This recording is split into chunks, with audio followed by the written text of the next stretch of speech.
Bismillahirrahmanirrahim. Assalamualaikum warahmatullahi wabarakatuh. Berjumpa kembali dengan servicehp.net. Kali ini di meja saya ini masuk 2 unit HP Redmi Note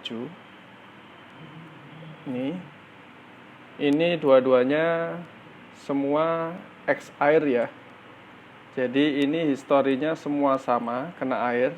Dan ini kelengkapannya biar nggak terpisah, maksudnya biar tidak tertukar.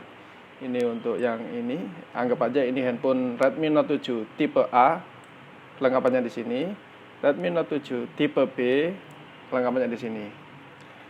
Nah, ini agak sedikit unik ya. Jadi untuk HP Redmi Note 7 ini, dua-duanya semua sudah dieksekusi oleh sang pemilik. Tapi karena mungkin keterbatasan ilmu dari pemilik handphone tersebut, jadi akhirnya handphone ini jadi mati total. Nah, saya akan memberikan sedikit edukasi buat rekan-rekan semua. Untuk handphone, semua kategori handphone ya. Jadi semua kategori handphone itu kalau terkena air, saran baik dari saya itu handphone jangan dihidupkan. Handphone jangan dihidupkan, handphone jangan di-charger, atau handphone jangan sampai kita tombol on off. Kita hidupkan di tombol on off itu. Jadi biarin, kalau sudah kena air biarin. Lebih baiknya kalau misalnya rekan-rekan semua dekat dengan tempat reparasi handphone yang bisa dipercaya,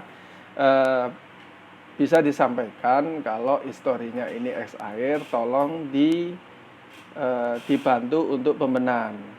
Biasanya langkah-langkah untuk servis handphone, teknisi handphone itu pertama dibuka dulu semua seperti ini, dibuka dulu semua. Lalu biasanya kaleng-kaleng untuk handphone itu dilihat dulu korosinya dari mana, yang paling banyak di mana. Dan untuk dua kasus ini, dua handphone ini, handphone Redmi Note 7 tipe A ini sudah dibersihkan sendiri oleh konsumennya. Tapi karena wawasan yang kurang mempunyai skill dalam pembersihan, jadi handphone itu tidak ada kehidupan. Jadi tidak bisa nyala sama sekali. Jadi untuk handphone ataupun barang elektronik yang terkena air itu tidak hanya dibersihkan, tapi dicek dulu nilainya itu yang konslet yang mana, kalau misalnya itu konslet. Nah, di dua handphone ini kategorinya sama-sama parah. Cuma kalau ngelihat histori dan ngelihat komponen yang konslet, handphone ini itu belum di-charger sama sekali, belum dihidupkan sama pemiliknya, langsung dibersihkan, tapi hanya dibersihkan sebatas kemampuannya beliau. Dan ini kelihatannya, ngelihat dari konsletnya beberapa komponen dari IC power untuk Redmi Note 7 ini ada 2 IC power. Ini dengan PM660 dan PM660L. Ini sudah saya eksekusi. Dan ini sudah saya bersihkan juga, makanya ini tidak saya rakit, tidak saya rangkai. Saya di sini hanya memberikan edukasi buat teman-teman semua. Jadi kalau handphone malah dihidupkan, handphone malah di-charger, itu tidak memberikan solusi, tapi malah membuat rusak handphone Anda. Jadi buat teman-teman semua, baiknya itu kalau misalnya handphone terkena air, langsung aja dibawa ke tempat servis kepercayaan teman-teman semua, rekan-rekan semua. Nah, untuk handphone ini untuk konsumennya itu kelihatannya sudah mempunyai wawasan, jadi tidak dihidupkan, langsung dibawa ke tempat kami. Nah, jadi ngelihat dari historinya kena air, dan ini di hari yang sama juga, maksudnya sama ini, di hari yang sama. Jadi alhamdulillah malah yang ini itu bisa selesai dengan bagus, dan tingkat korosi, tingkat kerusakannya itu lebih sedikit. Beda dengan ini. Jadi ini malah jadi lebih cepat selesainya daripada ini. Jadi teknisi itu mengerjakan berdasarkan tingkat kerusakannya itu dari mana. Jadi menganalisanya itu dari mana. Jadi alhamdulillah setelah saya bongkar kalengnya, dilihat dulu ya yang dicurigai ini untuk area power ini konsletnya sedikit, sedangkan ini sangat parah sekali ini. Ini jadi dia ada jamurnya, nanti di foto kita kasih foto untuk handphone ini. Ini sangat parah sekali, kebetulan untuk yang ini. Dan ini masih bisa diselamatkan. Untuk penggantiannya, jadi penggantian komponen ini, powernya ini konslet. Jadi komponen power ini konslet, begitu juga dengan power PM660L di sini tuh sebagai tempatnya untuk switch on off, audio, lampu, juga dengan charger ini berhubungan di komponen ini. Sedangkan ini nanti setelah disinkronkan masuk ke PM660 lalu dirubah datanya untuk menghidupkan IC CPU maupun IC eMMC. Jadi alhamdulillah untuk yang handphone Redmi Note 7 yang konsumennya lebih mengerti, mungkin beliaunya sudah pernah handphonenya jatuh atau kena air, jadi memiliki ilmu. Jadi handphone nggak langsung dihidupkan, langsung dibawa ke tempat kami. Jadi tingkat kerusakannya nggak begitu parah. Alhamdulillah ini sudah selesai.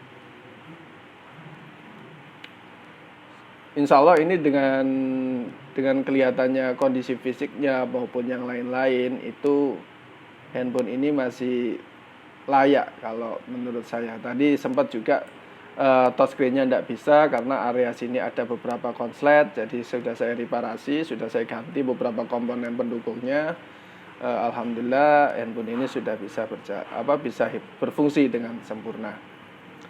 Ini mungkin saat lagi akan saya coba tes kamera, ngelihat dari komponen kamera ini, dilihat di konektor-konektornya kelihatannya tidak ada korosi. Besar kemungkinan handphone ini aman. Mungkin ada sedikit flek-flek di sini ya karena ada bekas air. Dan untuk flek-flek ini tidak bisa dibetulkan. Jadi untuk flek-flek untuk X air ini itu fleknya itu baiknya itu dibiarkan saja. Karena insya Allah kalau menurut pengalaman saya itu tidak mengganggu sama sekali. Cuma hanya tampilannya aja yang kurang enak dipandang gitu. Jadi untuk solusinya kalau misalnya ada flek-flek seperti itu, baiknya diganti LCD-nya. Tapi kalau emang mau tetap pakai LCD ori, pakai aja enggak apa-apa. Cuma agak mengganggu pandangan gitu aja. Nah, untuk proses handphone Xiaomi Redmi Note tipe B ini mungkin prosesnya agak sedikit rumit karena korosinya agak banyak, dan ini beberapa kaleng juga ini harus dibuka karena ini tadi saya cek di komponen PM660L maupun di PM660-nya ini itu banyak sekali tingkat korosinya dan konsletnya juga lumayan handphone ini. Jadi ini mungkin agak dibongkar semua. Insya Allah handphone ini masih bisa hidup, cuma emang prosesnya agak sedikit rumit karena tingkat korosi maupun tingkat konsletnya itu agak sedikit banyak. Jadi buat rekan-rekan maupun sobat servishp.net, baiknya itu untuk menservis HP, untuk melihat karakter teknisinya itu biasanya teknisinya itu memberikan edukasi kepada konsumennya. Ini kerusakannya seperti ini, kerusakan seperti ini, dan pastikan untuk servis HP, teman-teman saya seprofesi teknisi HP, pastikan kalian itu sudah dipercaya sebagai diberikan amanat sama konsumen. Pastikan handphone itu jangan diotak-atik, maksudnya diotak-atik itu digonta-ganti komponennya, misalnya nggak ganti, bilang ganti, ataupun ditukar-tukar yang lain yang bukan